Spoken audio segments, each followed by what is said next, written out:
Empresário timoruan Lourenço de Oliveira se utiliza avião aerobus A320 para operação voo internacional a Fulan Janeiro, Tinangui. Na companhia Aerodili, Lourenço de Oliveira ratou informação liu-se conferência imprensa e edifício Aerodili Comoro, sexta-feira, Loroncia, fulan dezembro, tinan rihunrua ronolore sindrua.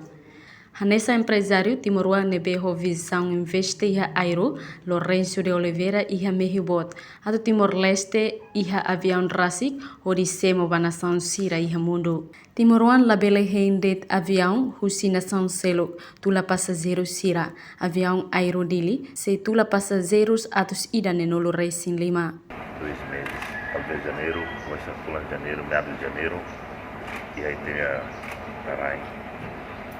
How putih avião para halo rota internasional.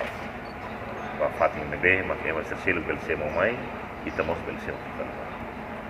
Tadi nema halo press conference dan tetuali kita mos beliona.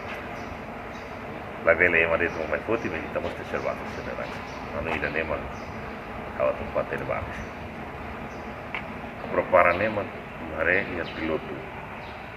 Instrutor de tudo que era, os Europa, os Coreia, os Indonésia, e aeromos servo tu prepara mecânicos, prepara em marinha, outros sistemas mecânicos. Serve magia, se a reputação é valo 18 anos, e a aviação valo 22 anos, a aviação serve para hire mais para as melhores assistência para Aerodili durante kita avião assim. Kona ba recursos humanos, Lourenço informa, da daune prepara ona instrutor, piloto na intolo, husi Europa, Coreia no Indonésia. Preparamos mecânica, husi Indonésia. Pramugaria, staff, marketing, sales, ho total emanai nenolo. Atualmente avião phone halo inspeção geral iha Malásia. Tuir se troca mesin phone iha Tailândia. Hafoine semo mai Timor-Leste iha Fulan Janeiro Nilaran. Reportagem Florindo Coluna Televisão Timor Post.